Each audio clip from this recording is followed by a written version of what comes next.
¿Cuántos leen la Biblia durante la semana? ¿Te atreves a levantar tu mano? Si lo haces, ok, bien, algunos, no todos, ok, muy bien. La siguiente pregunta es, ¿cuántos estudian la Biblia durante la semana? ¿Pueden levantar su mano? Ok, fueron menos. Quiero que entiendas, antes que nada, que es muy diferente leer a estudiar. ¿Están de acuerdo conmigo? Es muy, muy diferente. Algunos la leen pues por un buen hábito, una buena costumbre. Otros la leen para dormirse. Otros la ven para desestresarse, ¿verdad? Es su Dalai, Dalai, ¿verdad? Cuando salió de moda allá en México, Dalai, mi brother. Pero la Biblia tenemos que estudiarla. Les voy a platicar un poquito de aquí para acá. Los pastores, los predicadores, utilizan diferentes sistemas de enseñanza o de predicación. Les voy a mencionar algunos, tal vez lo conozcan, tal vez no.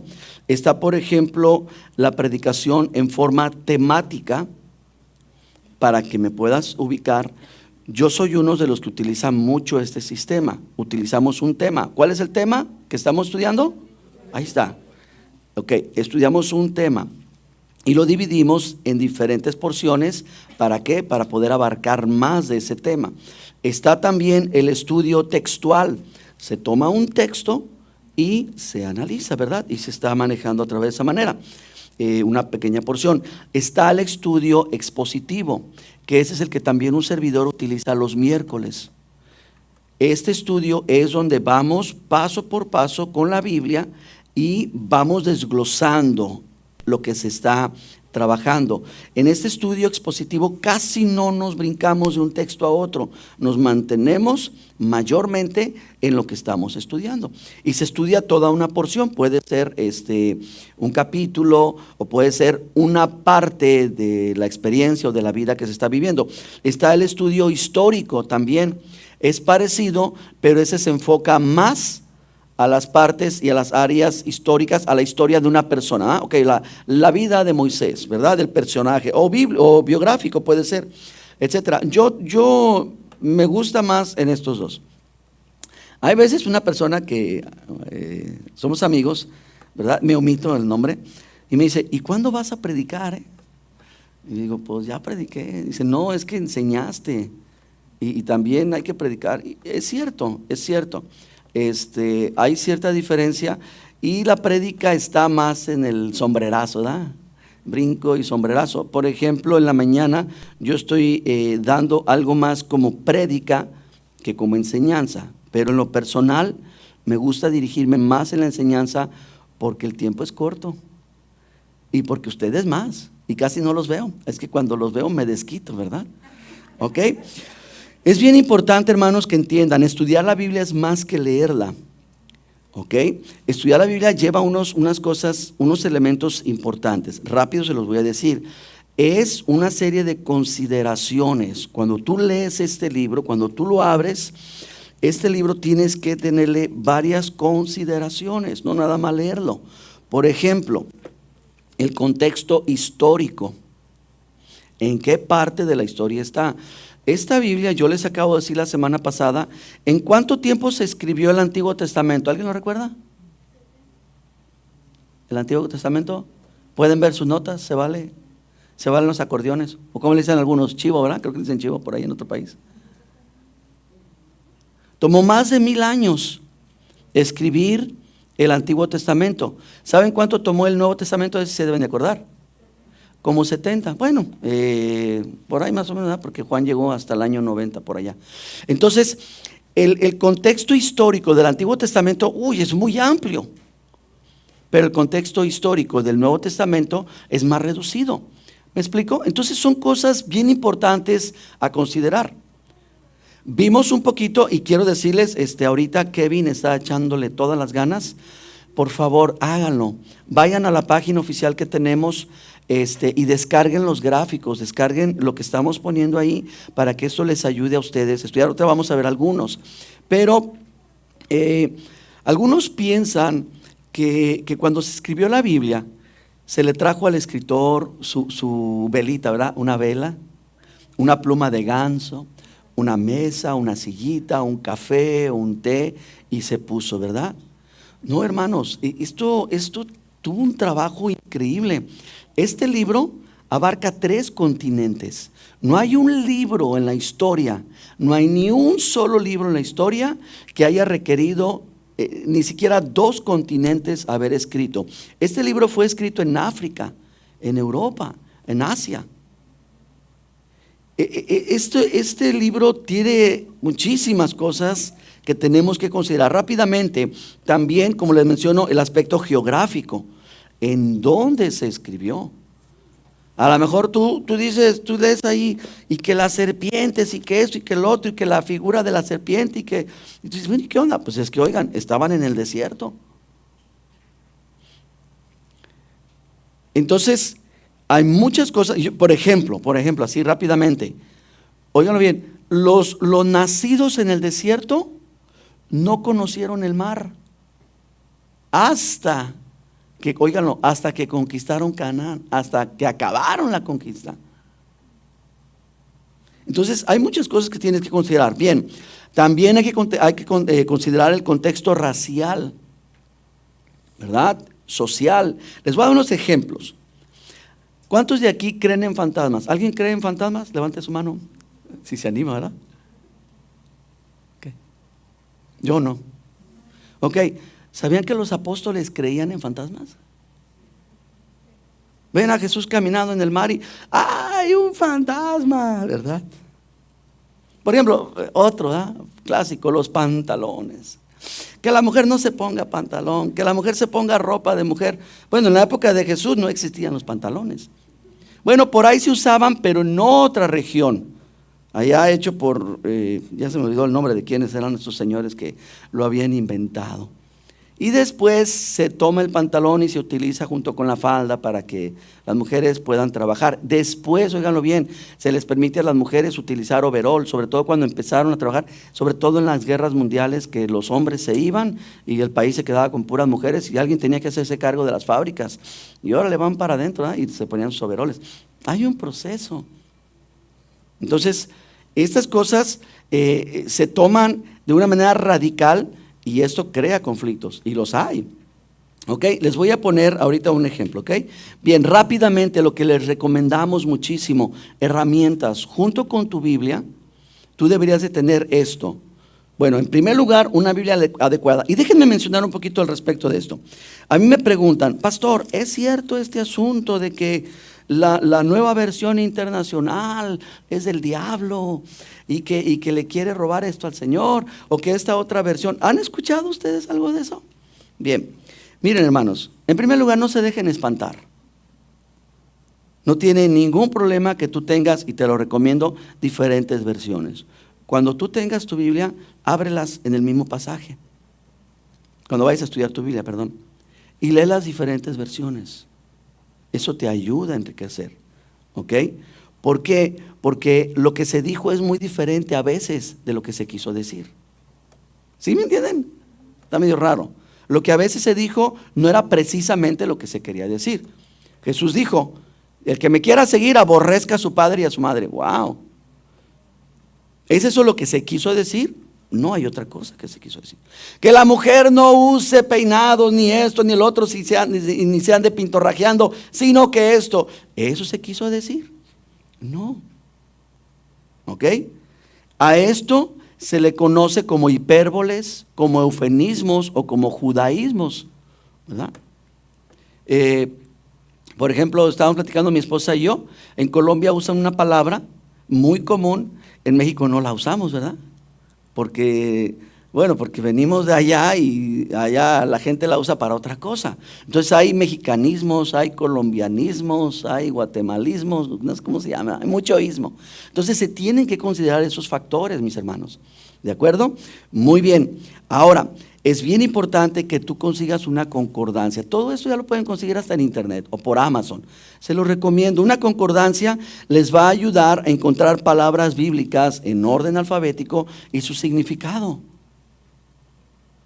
Eso también les va a ayudar bastante. Un comentario bíblico es muy bueno ¿Por qué? Porque vienen comentarios de gente que es estudiosa en la palabra, que se ha metido a estudiar palabras, raíces y cuánta cosa, y vienen explicaciones o ampliaciones del texto. ¿De acuerdo? La famosa pregunta, ¿verdad? ¿Con quién se casó Caín si nada más eran Caín y Abel y Caín mató a Abel y ya habían más mujeres? Ya ven, eran las hijas de los extraterrestres y los arácnidos, o ¿cómo se llaman los qué? Arcanian, que yo que sé que sacan rollos, ¿verdad? Porque entre tal vez versículo 3 y versículo 4, a lo mejor pasaron 70 años, 100 años. Estas son las cosas importantes. Libros de ayuda contextual, como un diccionario bíblico, también que nos ayuden a ver otras cosas. Bien, voy a comentarles, nosotros los que hemos tenido estudios como congregación, hemos tenido esta parte de ese estudio. Pero yo quiero que lo que tú ya viste conmigo lo repases y los que no, lo aprendan. Úsenlo, vamos a ser prácticos. ¿Cómo estudiar la Biblia? Rápidamente, y ahorita ya nos vamos a meter directo al tema y nos vamos a cenar. Bien, ¿cómo estudiar la Biblia? Nosotros utilizamos un acróstico que le llamamos la palabra poder. ¿Me lo pones, por favor? Miren, la que sigue. Poder, ahí está hacia abajo. 5 puntos fáciles y prácticos. La palabra, la observación de la escritura o de la palabra, el descubrir el significado, ¿ok? Y esto, hacerlo mi estilo de vida. Y también la ratificación o corroboración en oración. Vamos a verlos rápidamente. Todos estos están en la página, ustedes descárguenlos, ténganlos ahí, pónganlo en su refrigerador. Quiten la foto, quiten el dibujo que hizo su nieto, su nieta, y pónganlo, no es cierto, pero pónganlo ahí en un lugar donde puedan estudiarlo. ¿De acuerdo? Bien, vamos a ver rápidamente el primero, que es la palabra. Vamos a estar poniendo mucho ¿ok? Así es que cuando veas que digo el número 2, me lo pones para que ellos lo puedan estar viendo. Bueno, en cuanto a la palabra, obviamente es vital que tú y yo estudiemos la palabra. Y vengan conmigo, por favor, a Romanos 15:4. ¿Por qué debo estudiar la palabra? ¿Por qué no debo de leer la palabra? Sino ¿por qué debo estudiar la palabra? Aquí está una clave muy importante. Lea conmigo versículo 4, dice: porque las cosas que se escribieron cuando antes para nuestra enseñanza. Voltea con alguien sin que te quites la máscara y dile: la Biblia es para tu enseñanza. Pero díselo, dile. Hermana Ana, dígale a la hermana Gloria, la Biblia es para su enseñanza. Para eso es, léalo conmigo. Las cosas que se escribieron, es más, a mi familia, hermanos, ¿verdad? Mis hijos queridos, para eso es la Biblia. Porque las cosas que se escribieron es para enseñanza de ustedes, muchachos. Pero ya estoy bien viejo, pero todavía ocupas aprender un buen. Para nuestra enseñanza se escribieron para este propósito, para que a fin de que por la paciencia, óiganlo bien, y la consolación de las escrituras, tengamos esperanza. Cuando tú lees la Biblia, esta palabra te va a producir paciencia, también te va a traer consolación, pero sobre todo te va a traer esperanza. Y esto lo voy a ratificar. Miren, Pablo aquí está escribiendo a una iglesia que ni siquiera conoció, a la iglesia en Roma. Él todavía ni siquiera ha visitado Roma y ya les escribió. Y miren lo que va a hacer este hombre en el siguiente versículo que vamos a leer. Este texto bíblico yo me lo he leído un montón de veces y apenas se me ocurrió estudiarlo. Apenas, ¿ok? Véalo conmigo, ven conmigo al versículo 9. Miren lo que dice: y para que los gentiles glorifiquen a Dios por su misericordia, como está escrito, por tanto, y subrayo yo aquí, yo te confesaré entre los gentiles y cantaré a tu nombre. Versículo 10. Y miren, otra vez dice: alegraos, gentiles, con su pueblo. ¿Ok? 11. Y otra vez, alaben al Señor todos los gentiles y magnifiquen todos los pueblos. 12. Y otra vez dice, y aquí sí menciona el personaje, Isaías: estará la raíz de Isaí y el que se levantará a regir los gentiles esperarán en él. Hermanos, díganme aquí. Pablo está escribiendo en 4 textos bíblicos, escúchenlo bien, y eso lo vimos la semana pasada. ¿Recuerdan cómo el judío dividía su Biblia? Lo que nosotros conocemos como Antiguo Testamento, lo que para ellos es la Torá, ¿lo recuerdan? ¿Recuerdan que eran los libros de la ley?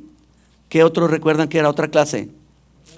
Profetas, y otra eran escrituras. Ok, póngame atención, aquí él menciona 4 libros diferentes en estos textos bíblicos. Versículo 9, póngame el 9.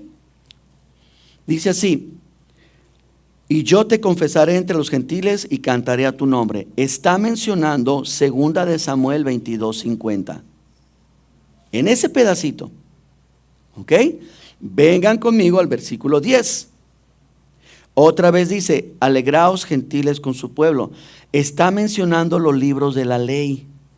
Primero mencionó el libro histórico, ahora mencionó el libro de la ley, Deuteronomio 32:43.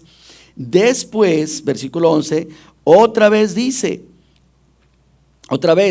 alabad al Señor todos los gentiles y magnifíquenle todos los pueblos. Está utilizando uno de los libros que llamamos sapiensales y poéticos, que es Salmos 117:1. Y en el versículo 12, Isaías dice: estará la raíz de Isaí. Y esto es dentro del grupo de los libros proféticos. En esta pequeña porción de la palabra, Pablo utiliza todo el libro. En esa pequeña porción. Y a lo mejor tú dices, bueno, ¿y eso qué? Bueno, aquí nos dice algo muy importante, que Pablo no le está echando un rollo a la iglesia, sino que Pablo les está dando palabra pura. Les está metiendo una inyección de las buenas. Aquí no conocen las inyecciones de los hijos. ¿Cómo le hacemos, iglesia? Cuando se me enferma uno, quiero que lo inyecten. Órale, para que sepa lo que sentíamos. Pablo les está metiendo una buena dosis de palabra. Está citando 4 grupos de libros: histórico, profético, sapiensal y también de la ley. Y está mostrando la veracidad de la Biblia. Ahora, Dios, mis hermanos, quiere que utilicemos toda la Biblia. Yo sé que hay cosas que a ustedes no les gusta, porque a mí no me gustaba. Yo sé que no les gusta leer las genealogías, qué aburrido. Yo sé que a ustedes no les gusta ese tema de los sacrificios, qué sanguinario. Hermanos, créanmelo, toda la Biblia, Dios le interesa. Punto número 2. Vamos a lo que es la observación de la Escritura, pero en su contexto. ¿Ok?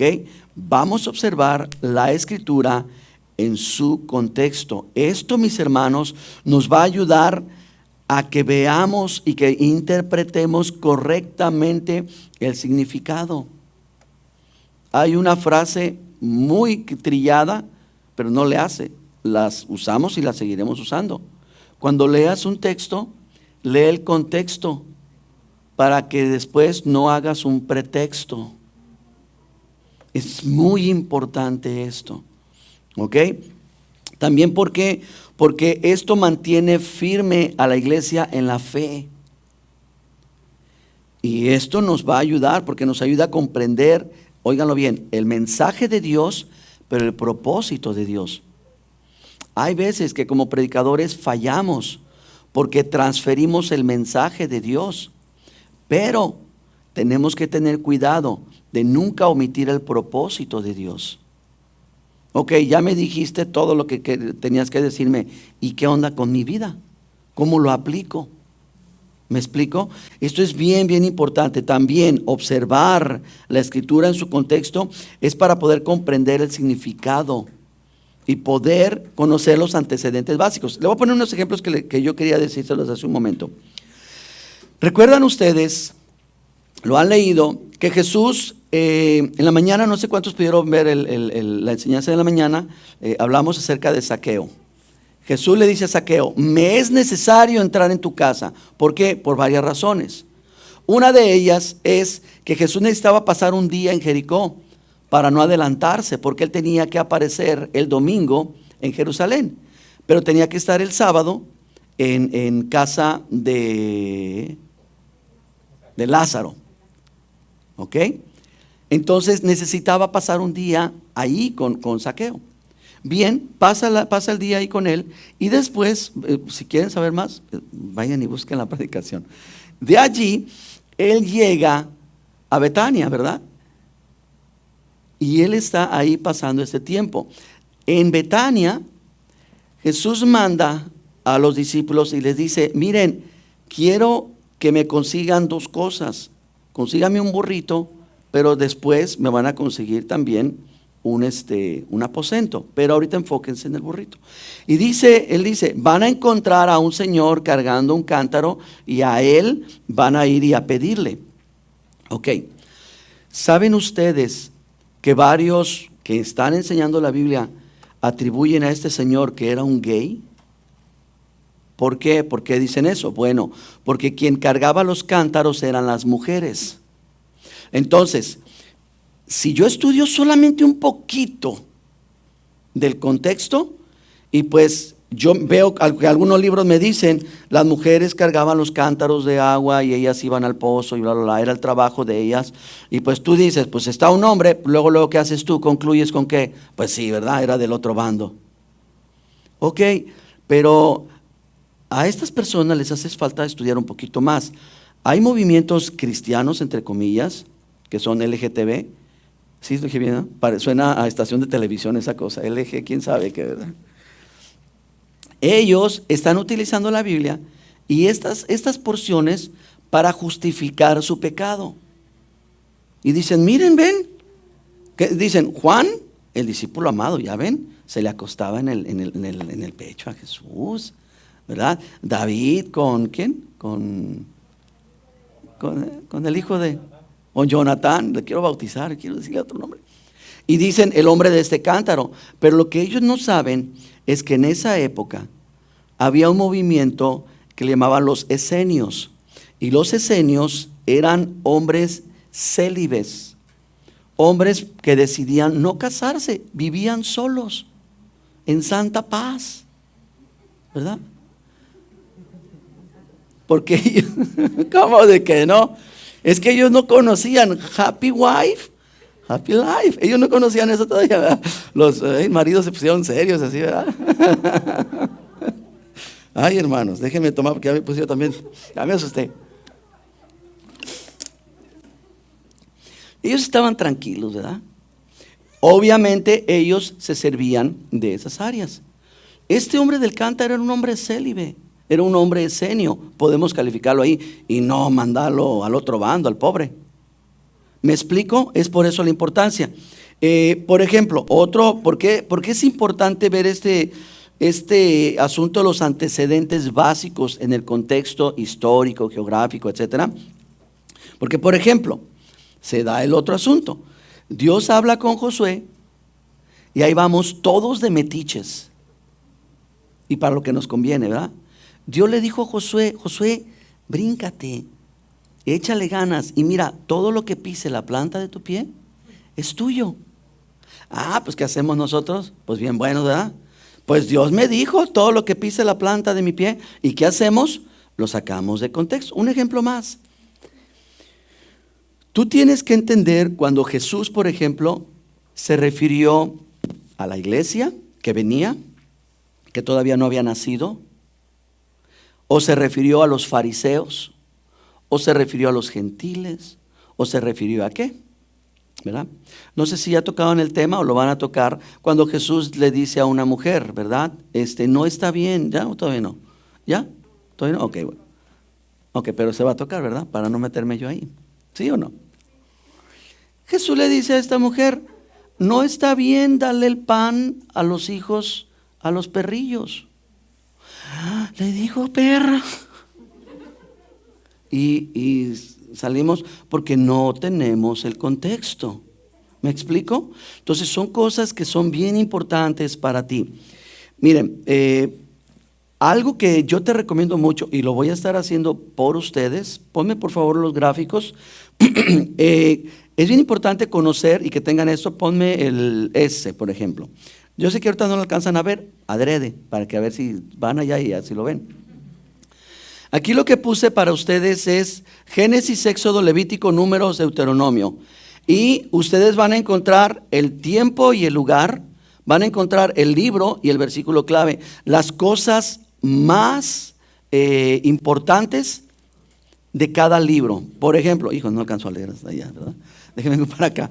En Génesis dice, abarca desde la creación del mundo hasta la historia de Josué. Hay que corregir ahí. Hasta José, estoy correcto. Abarca desde la creación del mundo hasta la historia de José en Egipto, alrededor del 1800 antes de Cristo. Las historias tienen lugar, fíjense en dónde, Mesopotamia, Canaán y Egipto. Ahí está todo el Génesis. Ya ustedes pudieron descubrir en dónde se desarrolla todo este asunto en el asunto geográfico. El libro, en cuanto al libro, Génesis es un libro sobre comienzos. Y fíjense qué importante esto. En este pequeño resumen, la palabra Génesis proviene de la palabra griega que significa nacer. Y fíjense bien, los capítulos 1 al 3 explican el origen del mundo y la humanidad, seguidos del origen de las naciones. Primero vemos el origen de las cosas, luego vemos el origen de las naciones del 4 al 11 y del 12 al 50 el origen de Israel. ¿Se fijan? Clasificado en tres maneras bien rápidas, bien prácticas. De tal capítulo a tal capítulo, el origen de las cosas. De tal capítulo a tal capítulo, el origen de las naciones. Y de tal capítulo a tal capítulo, el origen de Israel. Y obviamente está aquí ahí abajo. El versículo clave. Cada libro tiene un versículo esencial. Y ahí lo pueden ver ustedes. Dame el del Nuevo Testamento. Les hice el Pentateuco y les hice los Evangelios. Ok, vamos a ver Juan, por ejemplo. Este evangelio fue escrito por Juan, junto con Pedro y Santiago, eran parte del círculo íntimo de los discípulos de Jesús. Ahí está la cita bíblica. Este fue escrito en el año 90. El libro. Como el evangelio más teológico, Juan se enfoca en Jesús como el Hijo de Dios e encarnado. Juan comienza su evangelio, fíjense que, explicando que Jesús es el verbo divino hecho carne, y este libro contiene extensas enseñanzas de Jesús y relatos detallados de milagros. Algunos no se encuentran en los otros evangelios. Juan concluye con las apariciones de la resurrección de Jesús. Y el versículo clave, ese sí se lo saben, Juan 3:16. Tengan ese material a la mano. Y cuando se vayan a estudiar un libro, vean eso. Y no solamente con eso, sino busquen más. Escarben más, indaguen más. Y esto les va a ayudar a ustedes bastante, ¿verdad? Vengan conmigo, por ejemplo, a 2 de Timoteo 2:15. Estamos viendo el punto de la observación de la Escritura y su contexto. Esto es para que nuestra doctrina sea firme y sea precisa. No quiere decir que somos la última Coca-Cola en el desierto, ni que somos la única iglesia con toda la revelación. Estamos en el proceso. Pero que lo que tú y yo vayamos estudiando y vayamos viendo, no sea que al rato que tengamos que cambiar nuestra teología. Ahorita creo que la salvación no se pierde, mañana creo que sí se pierde. Ahorita creo que soy calvinista, mañana creo que soy arminiano. Y andar del tingo al tango.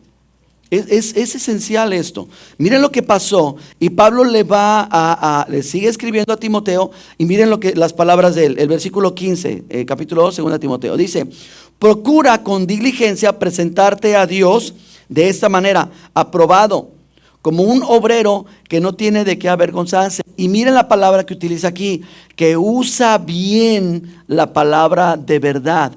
Esta partecita, usa bien la palabra de verdad. Él está utilizando una figura bajo un contexto arquitectónico. Es decir, toma la regla, toma el boceto y traza bien. Haz bien las medidas, haz bien las líneas. Porque si tú haces esto, serás un obrero aprobado. Y miren el ejemplo que él va a poner. Evita, versículo 16, las profanas y vanas palabrerías, porque conducirán más y más a la impiedad. Y su palabra, la palabra de estas vanas y profanas palabras, carcomerán como gangrena. Y dice, de los cuales, y menciona dos personajes, Himeneo y Fileto, que se desviaron de la verdad. ¿Qué pasó con ellos? se desviaron de la verdad. Ahorita leemos el 19. Miren, Himeneo y Fileto. Este cuate Himeneo es un cuate que iba a la iglesia. Es un cuate como tú, se sentaba, escuchaba, se dormía, se despertaba. Pero por más que se le quiso enseñar, hermano Himeneo, ¿verdad? Pánfilo y Anacleto, como se llame. Hermano, mira, lee la palabra bien. Estudia bien las profecías. No me salgas con que si en la playa apareció una marea roja, me digas que es una de las plagas del Apocalipsis, hermano, por favor. Y ahí estaban detrás de él. ¿Y saben qué hizo este cuate? No le importó. Él agarraba la Biblia como le convenía y él contaminó a otro personaje llamado Alejandro. Y Dios, y Pablo lo que tuvo que hacer es entregarlos a Satanás. ¿Saben qué? Parecito, órale. Ya no se vuelve a saber nada de Alejandro. Pero Himeneo parece que acabó con Alejandro y se buscó a otro. Y eso es lo que pasa con hombres y mujeres que no estudian bien la palabra. Llegan y te dicen, ay, ¿a poco tú le crees esto al pastor? ¿Que no te has fijado que esto? Y tú dices, pues sí, cierto, ¿verdad? ¿Y que no ves que te están lavando el cerebro? Mira, ven a ver esta otro lugar. Nosotros le compartimos a una mujer, me voy a omitir el nombre.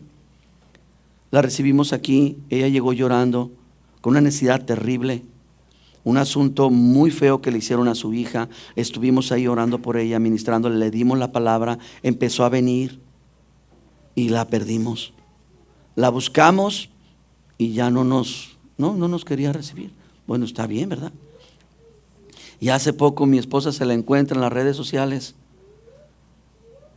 Está, pues ¿cómo lo puedo decir? Está casando, ¿verdad? Se está casando, pero tienen una lámpara de esas judías. Ella trae un rebozo. Y digo, no me voy a poner a criticarla. Lo que te quiero decir, el énfasis es de que ahorita está metida en unos rollos que solamente Dios sabe cómo podrás desenredarse ella misma. Nada que ver con lo que se le enseñó, con la verdad que se le enseñó. Cuando sus palabras fueron, fíjate que a mí hace años, eso me dijo ella, yo platiqué con ella y me dijo, hace años un amigo me dijo, ¿sabes qué? Un día, por medio de las circunstancias, Dios te va a llevar a una iglesia cristiana, porque la invitaba a la iglesia y no quería ir. Y dice, cuando tú llegues a esa iglesia cristiana, sábelo que es el lugar donde Dios te va a poner. Y ella me dijo, aquí es mi lugar, de aquí soy yo. Y mis hijas, y trajo a la familia y esto y el otro, y se perdió. ¿Por qué? Porque por más que se les quiere ayudar a que tracen bien la palabra, a que aprendan ustedes a meditar, a conocer la palabra, si ustedes no se ponen listos, se los lleva la corriente, camarón que se duerme. Lo hacen cóctel, ¿verdad? Dicen. Ve el 19. Pero el fundamento de Dios está ¿qué? Firme. Esa palabra, tómala muy en cuenta. El fundamento de Dios está ¿qué? Firme. ¿Por qué está firme el fundamento de Dios? Porque Dios no cambia. Porque Dios jamás ha cambiado y jamás va a cambiar. Hay movimientos que toman la Biblia y no le hacen caso al Antiguo Testamento. Hay doctrinas que aunque acá tú veas que dice Jehová es mi luz y mi salvación, ellos dicen Jesús es mi luz y mi salvación. Yo le pregunto, oye, pero aquí dice Jehová. No, pero es Jesús. Bueno, pero dice Jehová. ¿Qué conflicto te crea? ¿Me explico? Entonces, si nosotros observamos la Escritura en su contexto y entendemos que no la puedo torcer, que no la puedo forzar, si Dios le dijo a Josué, todo lo que pise la planta de tu pie es tuyo, se lo dijo a él. Miren, tenemos un problema y lo vamos a seguir viendo. Y el problema es que a veces, óiganlo bien, por ejemplo, proverbios son consejos, pero no todos son principios. Les voy a poner un ejemplo y les voy a mover un poquito el tapete. Dice Proverbios, ¿qué dice? Educa a tu hijo, ¿cómo dice? Instruye a tu hijo desde pequeño, ¿en dónde? En la palabra. ¿Para qué? Para que cuando fuere viejo no se aparte de ella. Ok, fíjense ahorita, a ver si me ayudan ustedes, sobre todo padres o madres. A ver si tú me puedes ayudar. ¿Puedes levantar tu mano si tú has instruido a tu hijo desde pequeño en la palabra? ¿Puedes levantarla? Véanla. No, pero los que ya tienen hijos grandes, los que tenemos así pollitos todavía no. Levanten la mano. Ok, miren. Ok, perfecto. De los que levantaron su mano, ¿alguien nos ayuda y podría levantar su mano si su hijo no está en la palabra de Dios? ¿Lo ven? ¿Qué pasó? ¿Falló Dios? No, lo que pasa es que yo me pongo a decir, es un principio. Y así está dicho y órale. Pero no es un principio. Es un consejo. Donde tú le vas a dar la palabra a tu hijo y tú vas a esperar que él no se aparte de ella. Pero si se aparta, ya es su rollo. Tú instruiste a tu hijo en la palabra. Me doy a entender, por eso estas cosas son importantes, que luego llegan llorando y me dicen, ¿qué pacho? Me falló Dios. Di mi ofrenda para que me sanara y me puse más enfermo. Bueno, pues ahora ve y reclámala por allá. No me la pidan a mí no me la dieron. El fundamento de Dios está firme teniendo este sello. Conoce el Señor a los que son suyos. Y los que son del Señor, hagan esto, apártense de iniquidad. ¿Ok? Dentro de la iglesia tenemos, me refiero a la iglesia en general, tenemos varias huecos donde falsa teología se ha metido, donde falsa teología ha entrado. Y como les digo, es bien fácil decir, bueno, me voy a saltar a las promesas. Hay Biblias. La otra vez mi esposa me preguntó, oye, ¿por qué tienes esta Biblia y tiene oscuro aquí? Y ya la revisó, ¿verdad? La cerró y dice, es que dice Biblia de promesas. Todas las promesas están enmarcadas o subrayadas, ¿verdad? Para que no las tengas que encontrar. Ese tipo de Biblia les gustan a muchos, ¿verdad? A ver, sombra. Aquí hay una sombra. Este sí me lo leo, ¿verdad? Y todo lo que no está en sombra, aquí hay otra, ¿verdad? No, eso es muy fácil hacerlo. Pero esto nos va a llevar a un conflicto teológico más adelante. Así es que no hagamos eso. Muy bien, bueno, vamos a avanzar. Vengan conmigo al capítulo 4, versículo 1, ahí en Timoteo. Miren lo que le dice. Te encarezco delante de Dios, del Señor Jesucristo, que juzgará a vivos y a muertos en su manifestación en su reino. Esto es lo que te encarezco. Predica la palabra, insta a tiempo, aún fuera de tiempo, redarguye, reprende, exhorta con toda paciencia. ¿Y con qué? Y con toda doctrina. Porque vendrá el tiempo cuando sufrirán la sana doctrina, sino que no sufrirán la sana doctrina, sino que teniendo comezón de oír, se van a amontonar maestros y ahí se los van a agarrar. Yo platicaba con mi esposa, eso sí es importante, me voy a omitir los nombres. Hay un caso que está siendo muy sonado ahorita de una iglesia muy famosa en Miami. Y resulta que la noticia es que estos líderes se están divorciando. Y uno dice, ¿cómo? Cuando acaban de decir esto y esto y esto. Entonces, platicando, pues entramos en un pequeño debate. O sea, no entre ella y yo, sino en un debate que decir, híjole, la verdad es de que Dios, ahí Dios no la tiene fácil. Les voy a decir por qué. Porque esta iglesia predica una doctrina completamente fuera del contexto bíblico. ¿Ok? Bien, eso está sabido. Pero fíjense cuál es el dilema. El dilema es de que ahora hay una separación. Entonces, si ellos logran divorciarse, pero después se unen, ¿saben qué va a pasar con su iglesia? Miren, se va a ir hasta el cielo. Y van a decir, wow, el evangelio de ellos sí funciona. Entonces, ¿qué es lo que procuramos? ¿Qué es lo que quisiéramos? Que todo matrimonio se restaure, ¿verdad? A menos que ya se hizo garras eso, pues bueno. Pero si son una pareja que están proclamando que Dios es el Dios de lo imposible, que el ayuno, la oración, la profecía, la intercesión y todos esos rollos son poderosos, ¿qué está pasando? ¿Por qué no aplica ahí? Esa es una parte del dilema. La otra es de que si no se logra reconciliar eso, entonces, ¿qué hace el mundo? Y también los cristianos culpan a Dios. ¿Ven? Dios no es efectivo. ¿Ven? Dios no tiene el poder de tomar ese matrimonio que es santo, que está elevado. ¿Me explico, iglesia? Pongo este ejemplo porque volvemos a lo mismo. Es vital que nosotros nos fundemos en la palabra bien estudiada, bien analizada. ¿Ok? Entonces Pablo le dice a Timoteo, predica esto, porque estos maestros van a llegar, y ya llegaron. ¿Ok? Y van a arrastrar a muchos. Pablo, fíjense lo que le está diciendo a Timoteo. Timoteo es un pastor, recuérdenlo. Entonces Pablo le está dando una serie de instrucciones, pero una de las instrucciones, que es esta, óiganlo bien, es una instrucción ancestral. Es una instrucción que la iglesia, que Pablo quiere que la iglesia cristiana adopte. Fíjense de quién, del pueblo y de la fe judía. ¿Y cuál es esa costumbre? ¿Cuál es esa forma de hacer iglesia?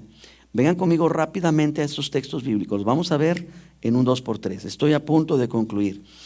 Éxodo 24:7.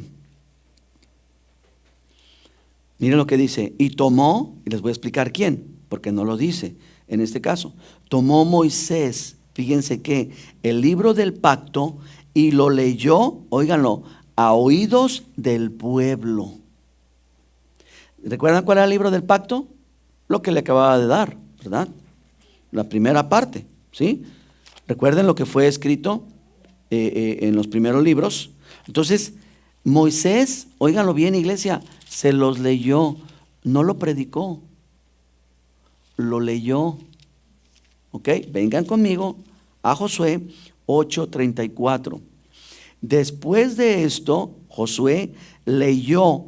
Si tú lees el contexto, te vas a dar cuenta que es a todos. Le leyó a todos todas las palabras de la ley, las bendiciones y las maldiciones. Josué, obviamente para ese entonces Moisés murió del otro lado del río, del Jordán.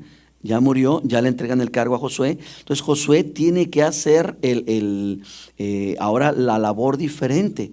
Introducir al pueblo, pisar con la planta de su pie y conquistar todo. Pero fíjense lo que hizo este hombre. Y esto, aquí voy a pisar 2, 3 callos, ¿verdad? Hay algunos que dicen, ay pastor, usted lee muchos textos bíblicos. ¿Por qué no agarra un texto bíblico y ya? Nos trae de tingo al tango con la Biblia. Ok, Josué y Moisés se leyeron, se aventaron, déjenme lo encuentro, Deuteronomio hasta aquí. Todo esto les leyó. Y óiganlo bien, y el pueblo puesto de pie, incluyendo los niños. Léanlo, para que vean que no ando inventando cuentos chinos. Rápidamente, Segunda de Reyes 23:2. Aquí les voy a hablar de un rey llamado Josías. Este rey Josías le mataron a su papá cuando él tenía 8 años. Es decir, él era el príncipe y su papá era él, y se lo mataron. Y a la edad de 8 años lo pusieron en el trono. Imagínate el pedacito, le colgaban ahí los pies y ya era rey. Bueno, él creció y fue un tremendo hombre de Dios. Y miren lo que hizo él. Subió el rey a la casa de Jehová, fíjense con quiénes, con todos los varones de Judá, con todos los moradores de Jerusalén, fíjense, con todos los que vivían en Jerusalén, con todos los varones, los hombres de Judá, y con los sacerdotes y los profetas, y con todo el pueblo, desde el más chico hasta el más grande. Y miren, leyó todas las palabras del libro del pacto que se habían hallado. Todas las palabras leyó. ¿Cómo ven? ¿Creen que leemos mucha Biblia? No, hombre, estamos en pañales. Digo, tampoco se trata, ¿verdad? Rápidamente, pasaron los años. Observan ustedes, o sea, no se puso a predicarles que la verdad, Cuando uno estudia así en iglesia la Biblia, pues a veces sale uno con un chiste, o ustedes dicen, qué interesante esto, o qué gracioso esto, ¿verdad? O qué pesado esto, ¿verdad? Porque uno le pone e interpreta y les da desmenuzada la palabra. Pero ellos no, ellos le leían la palabra y no se ponían a explicarles nada. Órale, ¿le entendiste? Gloria a Dios. Vengan conmigo a Nehemías. Recuerden, después de los reyes vinieron a ser invadidos y fueron deportados. Se los llevaron cautivos a otros países y ya por fin llega el momento en que el cautiverio se acaba y hay que empezar a regresar a todos los judíos a la tierra de Jerusalén. Nehemías 8:3. Y miren lo que está haciendo Esdras y Nehemías. Y leyó en el libro delante de la plaza que está delante de la puerta de las aguas desde el alba hasta el mediodía, desde que amaneció, es decir, desde las 6 de la mañana hasta la tarde. Les estuvo leyendo en presencia de hombres, mujeres y todos los que podían entender. Yo le preguntaría a mi hermano Martín, ¿sus hijos pueden entender? Sí, pues tráigaselos y que me escuchen. Y desde la mañana hasta el mediodía.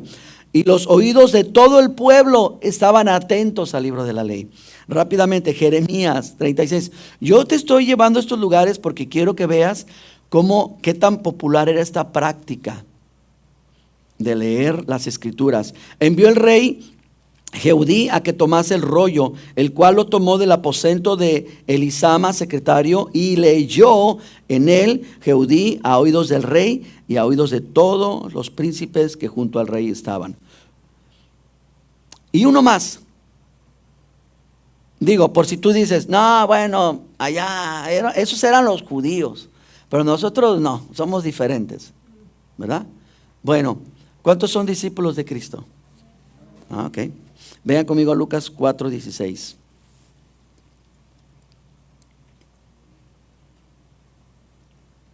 Vino a Nazaret, donde se había criado, y en el día de reposo entró en la sinagoga conforme a su costumbre, a su hábito. Y se levantó ¿a qué? No a predicar, a leer. Y se le dio el libro del profeta Isaías, y habiendo abierto el libro, halló el lugar donde estaba escrito: el Espíritu del Señor está sobre mí, por cuanto me ha ungido para dar buenas nuevas a los pobres. Me envió a sanar a los quebrantados de corazón, a pregonar libertad a los cautivos, vista a los ciegos, y poner en libertad a los oprimidos, a predicar el año agradable del Señor. Y enrollando el libro, lo dio al ministro y se sentó. Y todos estaban viéndolo, ¿verdad? ¿Y saben cuál fue la predicación de él después de leer? Hoy se cumplieron las escrituras. Jesús lo practicó. Esto es lo que Pablo le quiere enseñar a Timoteo. Timoteo, que la iglesia cristiana lea las escrituras, que dejen de contar chistes, que dejen de entretener al pueblo, que lean la palabra. Amén. Rápidamente. De hecho, vamos a concluir en este punto y seguimos la próxima semana viendo los demás. Número 3, descubrir mi propósito en su propósito. Cuando tú estudias la palabra de Dios, ok, tienes la palabra, ahora vas a estudiarla con cuidado, utilizando ciertas herramientas, pero de ahí lo que sigue para ti es que descubras, que apliques, ¿verdad? Descubrir, hacer esto un estilo de vida y que lo lleves en oración. Hay palabras que son difíciles de interpretar, hay enseñanzas que son difíciles de entender, que por más que agarres la concordancia, por más que te vayas acá, allá, créeme que lo mejor es llevarlo en oración. A veces a mí me lanzan curvas, ¿no? Pastor, ¿qué quiere decir esto? Híjole, pues ando comiendo, déjame terminar de comer y me pongo a buscar, ¿verdad? A veces. Yo le he preguntado a mis pastores, oye, ¿qué con esto? Espérame, me dicen. Y ya, a veces hasta dentro de 3 días me escriben, mira, esto y esto y esto. Porque no se pusieron a aventarme cualquier rollo. No, se pusieron a indagar. Es importante, mis hermanos, que cuando tú estudies la Biblia, número 1, sea la palabra. Los libros de algunos predicadores, algunos son buenos, pero que no sea tu énfasis. Tu énfasis tiene que ser la palabra. ¿Ok? Con libros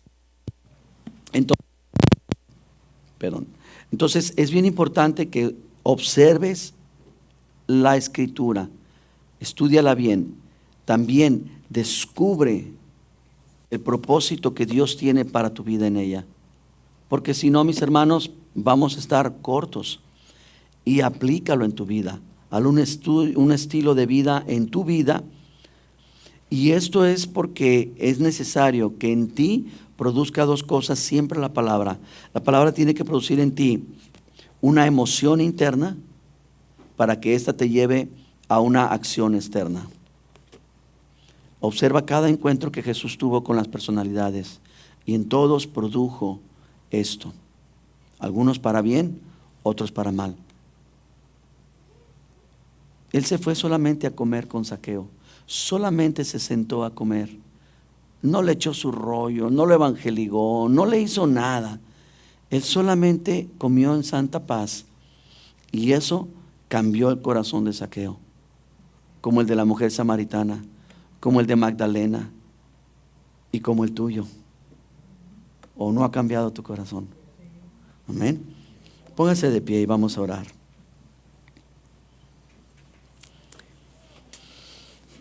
Por último, ratifícalo en oración, llévalo al Señor. Lo que tú estudies, llévalo delante de Dios y dile: Dios, ¿esta palabra es para mí o fue exclusiva para ellos? ¿Esta palabra es para los de mi generación o es para la generación de mis hijos? Esto es bien importante. Los tiempos que estamos viviendo no se han acabado. Como que nos estamos relajando, ¿verdad? Como que se nos está olvidando rápido. No han acabado los tiempos que estamos viviendo. Hay gente que están esperando que ocurran unas catástrofes entre septiembre y noviembre. ¿Saben yo qué estoy esperando? Que el Señor siga siendo glorificado y magnificado. Y que cada día que Él nos da, decirle gracias, Señor. Es un regalo. Yo tengo, ¿cuántos años tiene? 16. Yo tengo como 16 años viviendo extra. Entonces cada día para mí es el favor de Dios. ¿Qué es lo que está por venir? No lo sé, pero conociendo la palabra, David se atrevió a decir: aunque mi mundo se caiga, aunque mi mundo se desbarate, aunque esto se desmorone, yo estaré firme sobre la roca, porque la roca es inconmovible. Amén. Me prometen que van a leer más su palabra. Me prometen aquellos que no levantaron la mano que esta semana se van a dedicar no a leer la Biblia, a estudiarla. ¿Sí o no? Sí. Amén. Ora conmigo. Padre, te damos gracias, Señor, porque la palabra es lo mejor que podemos haber recibido como herencia. Gracias porque tienes un reino preparado para nosotros. Pero, Señor, cuando simplemente vemos tus 10 estatutos y los podemos estudiar, los podemos discernir, es increíble cómo estas 10 frases, estas 10 instrucciones son tan poderosas que pueden cambiar a todo el mundo. Cuánto no más toda la palabra, la instrucción que le diste a Pedro, a Juan. Cuando Juan a través de sus cartas nos habla del amor y con ese cariño nos trata como hijitos. Cuando vemos que Santiago nos confronta a que nuestra vida no sea una vida pasiva sino activa. Cuando vemos, Señor, la vida de Pablo, el sufrimiento, las tribulaciones, las penas, pero la pasión que tuvo por ti. Cuando vemos a cada uno de estos personajes que fueron de barro, de carne y hueso, imperfectos, cuando vemos sus vidas utilizadas por ti, nos inspira, porque si tú pudiste hacer eso con Pablo, tú puedes hacer esto con mis hermanos y conmigo también. Yo creo que, mi Dios, hay muchos aquí que éramos peores que Juan, peores, más alocados que Pedro, más imprudentes, mi Dios, que los hijos de Zebedeo.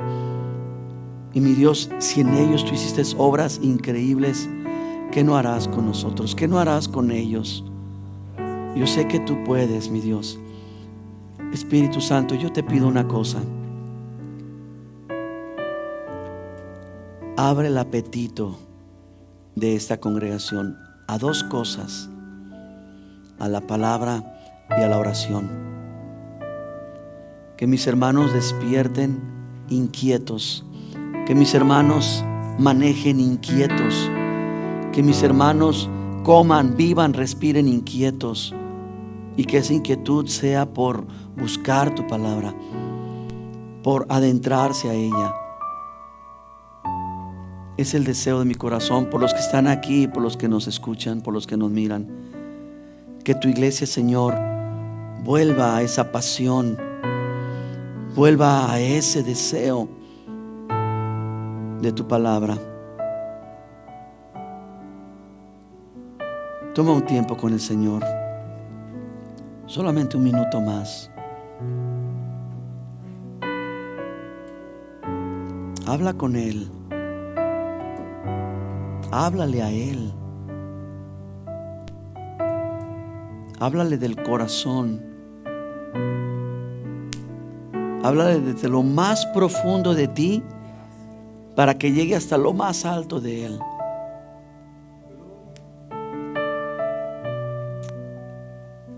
Y disfrútalo.